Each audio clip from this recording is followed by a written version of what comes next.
Fréquence HV en rediffusion. Ma radio, ma musique, Fréquence. On a Rosalie Bonenfant en entrevue. Bonjour Rosalie. Bonjour la gang, ça va bien? Ça va bien toi? Ça va bien, t'as tellement une voix radiophonique, là, je trouve que c'est tellement bien parti à date. Ah, merci. Sinon, le confinement, ça va bien pour toi? Ça va au jour le jour. On dirait que je peux pas te donner de réponse globale parce que c'est vraiment trop inégal. Mais aujourd'hui, ça va bien. Cool. Du bois pour Ça, demain. aujourd'hui, ça va bien. C'est parfait comme ça. Sinon, pendant ton confinement, c'est quoi tes occupations? T'es-tu tombée plus smooth en tant que créatrice ou t'es vraiment comme une grosse illumination?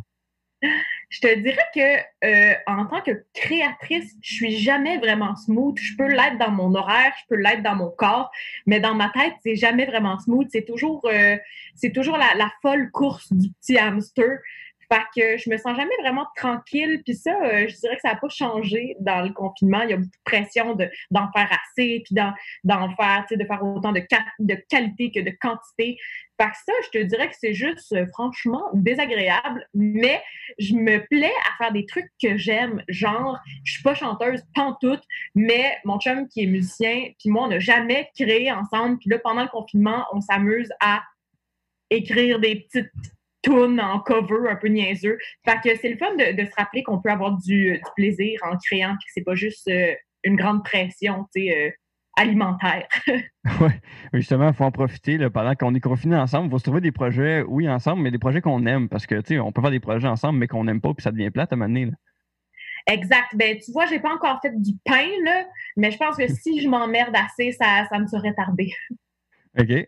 J'ai vu que tu faisais beaucoup d'écriture, tu fais de l'acting aussi. T'as une grande sphère artistique. Je veux savoir, c'est quoi la tienne, ta préférée, là? Ben, je pense qu'avec l'âge et le peu d'expérience que j'ai, ce serait vraiment prétentieux de dire qu'il y a une sphère qui est la mienne. Je pense que c'est vraiment moi qui tâte différents terrains. Mais ce qui m'allume vraiment le plus depuis toujours, c'est le jeu et l'écriture. Je pense que les gens m'ont découverte puis se sont dit « Hey, il me semble quand même smart, on va exploiter ça. » Mais j'ai jamais voulu être animatrice ou chroniqueur. C'est vraiment des trucs qui sont arrivés par la bande. Puis moi, je me dis, coudonc, on me l'offre. Je serais vraiment zinzin de pas essayer. Mais je te dirais que là où je me sens la plus accomplie, c'est vraiment en jouant ou en écrivant. OK. J'ai vu aussi que tu as fait de la radio. C'est une époque que tu aimes en parler? Que j'aime parler de la radio? Ouais, ben, que tu étais fière un peu d'avoir fait de la radio. Ben, ça aussi, c'est une autre opportunité qui est arrivée, tu sais, complètement de nulle part, puis j'ai embarqué, mais effectivement, après 3 ans, je me suis dit, attends une minute, là, c'est pas ça que je veux faire, moi, dans la vie de la radio. Puis je pense que c'est facile quand on a une opportunité de s'embarquer là-dedans, puis de plus trop se poser de questions, mais étant donné que c'est pas un chemin que j'aurais pris par moi-même, je suis contente de l'avoir vécu. Ça a été un bel exercice créatif, tu sais, de me forcer une opinion à chaque semaine, mais je me voyais pas faire ça pendant 40 ans. Tu sais, j'ai trop envie d'essayer autre chose. Fait que je suis contente. Ça s'est bien terminé, là. Je me sens en bon terme avec, avec mon passé radiophonique. Ouais. Et moi, j'ai vu que tu avais fait une série, C'est quoi le trip? Sur ici.tv, que tu parles un peu des trips du 21e siècle. Tu parles de 2 saisons. T'as combien d'épisodes en tout? C'est 2 saisons de 8 épisodes. Puis en fait, moi, ce que je dis, c'est que ça se binge-watch vraiment bien pendant le confinement parce que c'est des courts épisodes d'une quinzaine de minutes, environ peut-être 10, je sais même plus. Ouais. Puis on se penche sur les tendances actuelles. Fait qu'on se demande, c'est quoi le trip? C'est quoi le trip qu'ont les femmes de se laisser pousser le poil? Plus récemment, on s'est demandé, c'est quoi le trip avec l'astrologie? Pourquoi toutes les filles partagent des memes d'astrologie de ce temps-ci? Fait que moi, j'ai la chance de rencontrer des intervenants, des spécialistes et de me prêter au jeu puis de tester ces tendances-là par moi-même pour me faire une tête. Fait que j'ai beaucoup de fun avec ce projet-là. Ouais, y a-t-il un projet que tu as aimé plus faire que d'autres? En termes de tests, tu veux dire? Ouais. Ben, je te dirais que ça varie vraiment d'un sujet à un autre. Je peux te dire d'emblée que celui que j'ai le moins aimé tester, c'était l'entraînement de courte durée. Ça, c'était particulièrement souffrant. Okay. Mais tout ce qui teste, en fait, tout ce qui me challenge par moi-même, tu sais, dans la première saison, je te parle du poil. moi, j'avais jamais fait ça, me laisser pousser le poil. Je me disais, oui, je suis féministe, mais je serai jamais la maudite féministe avec son poil en dessous des bras. Puis finalement, j'ai rencontré Pamela Dumont, qui est la fondatrice du mouvement Mes Poils. Puis elle-même, tu sais, juste d'y parler, ça m'a tellement challengée dans mes propres valeurs. Puis le fait de tester, ça m'a vraiment changé en tant qu'humain, en tant que femme, en tant que féministe. Fait que j'ai peut-être un petit faible pour les sujets qui me font grandir, tu sais, parce que je trouve que j'ai vraiment de la chance d'avoir un emploi qui me permet d'évoluer puis de continuer d'apprendre quand même. Ouais. Je me demandais, c'est quoi ton trip, là? Ton trip, mais je veux dire plus par là, d'où t'es venue l'idée de vraiment analyser un peu les concepts qu'on a aujourd'hui en tant que société, puis de donner ton idée là-dessus, de les tester, puis de vraiment voir pourquoi ça se passe? Mais j'ai vraiment eu de la chance. En fait, c'est la boîte de prod, c'est Attraction qui m'a contactée en me disant, ben, on aura un projet pour toi si ça te tente. Puis là, je me suis greffée très tôt à l'équipe, ce qui fait en sorte que j'ai pu devenir sur le projet animatrice, mais aussi auteure et collaboratrice au contenu. Fait que je te dirais que mon trip, c'est vraiment d'essayer de comprendre le monde qui m'entoure. Tu sais, je suis une experte en rien. Je suis une experte en moi-même, être un humain, puis essayer de comprendre qu'est-ce que je fais là. Fait que pour moi, c'est vraiment super intéressant comme projet d'utiliser ma curiosité naturelle puis d'en faire bénéficier les autres parce que j'imagine que les questions que je me pose, je suis pas unique au monde. Tu sais, il y a clairement d'autres personnes qui se posent ces questions-là. Fait que c'est vraiment, comme je disais tantôt, une belle école pour moi. Oui. Tu dis que tu as beaucoup de curiosité naturelle pour comprendre le monde qui t'entoure. Est-ce que tu veux commencer par vraiment comprendre notre société québécoise ou tu veux vraiment comprendre l'ensemble du monde? Et bah, c'est une grande question, ça. C'est sûr Ouais. que moi, c'est une frustration que j'ai depuis longtemps de ne pas être capable de tout savoir et tout comprendre. Puis je me rappelle, c'est ce qui me gossait de l'école aussi. Tu sais, dans les cours magistraux, je me disais, mais là, parce que ce sera pas possible là, de passer 1 heure à me faire enseigner des concepts en sachant que je peux pas approfondir ça one-on-one avec le prof. Je peux pas monopoliser l'attention d'une seule personne. Fait que c'est sûr qu'au fond de moi, je voudrais tout savoir, je voudrais tout connaître, tout découvrir. J'ai pas le choix de commencer par ce qui m'entoure parce que c'est ce qui est à ma portée, mais à quelque part, je pense que je ne sais pas à quel point tout le monde est si différent que ça. À un moment donné, je me dis, oui, au Québec, on est notre propre société, mais on est tous humains, puis je pense qu'on expérimente tous cette grande affaire-là qu'on ne sait pas trop ce que... Tu sais, je ne sais pas à quel point j'irai en Europe, puis les gens seraient moins clueless, là, pardonne l'anglicisme. Fait que, je questionne ce à quoi j'ai accès, je te dirais. Cool. J'imagine que tu as grandi beaucoup dans la sphère artistique en étant la fille de Mélanie Ménard, là.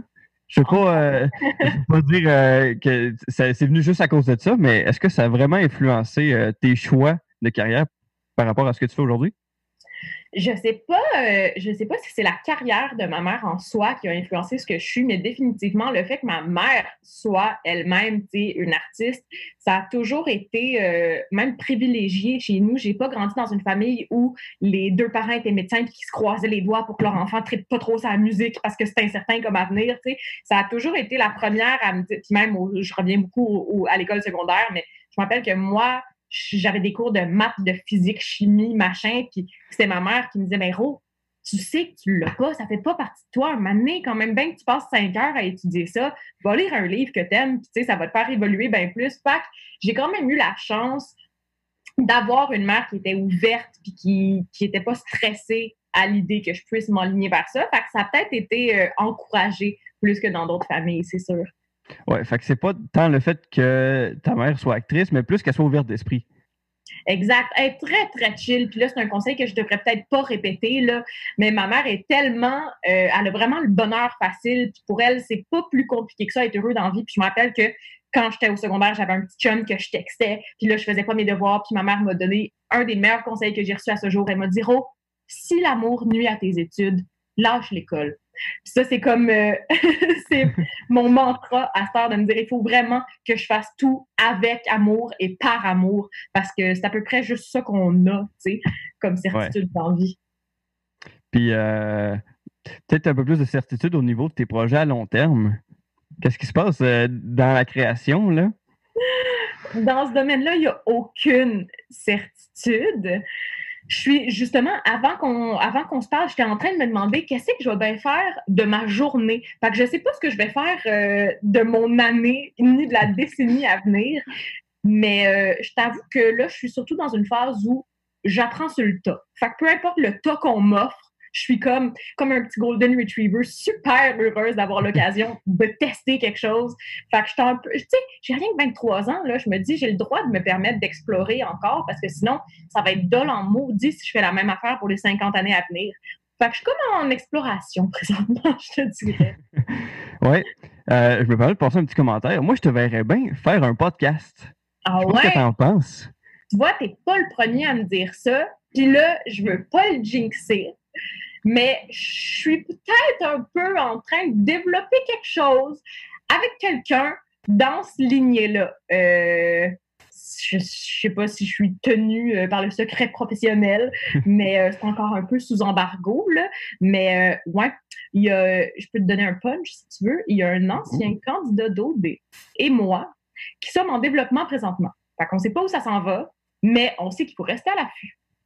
Est-ce qu'on peut savoir c'est qui l'ancien candidat d'OD? Ah non, là, il va falloir faire du putage, par exemple. OK. On va faire nos petites recherches, puis on va attendre. Oui, c'est ça. Je veux me baquer au cas où qu'il fasse un scandale dans les 2 prochaines semaines. Au moins, je pourrais me dissocier facilement. OK. Je voulais savoir, dans ta carrière au grand complet, là, c'est quoi que tu es le plus fier? C'est plate comme réponse parce que ce dont je suis le plus fière n'est même pas encore sorti. Mais juste avant Noël, cette année, j'ai eu la chance d'avoir un premier rôle dans un film.